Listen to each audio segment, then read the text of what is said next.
Daushe, ina da magana da kai. Kaga ina gaya ma, idan za ka yi magana ka san da ba kake magana. Na san da wa nake magana, da Daushe nake magana kuma zan ma interview ne. Ai ni na za a kashe ka. Haba Daushe, daga cewa zan ma interview? Sai na sa a yanka ka a gididdiba min kai wallahi. Sai na haura gidanka na maka yankan rago. Daushe, ni fa tambayoyi kawai nake yi fa. Na sa mai da mutane gudagu a garin nan ba su da adadi. An kurmanta wasu, an gurgunta wasu, an kashe muku wasu, an rataye min wasu. Daushe, ni fa tambayoyi kawai nake yi fa. Ba wani abin fada za ka gayan fa.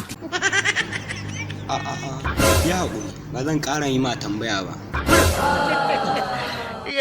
Ka nemi zaman lafiya yanzu. Yau shi ne. Alhamdulillah.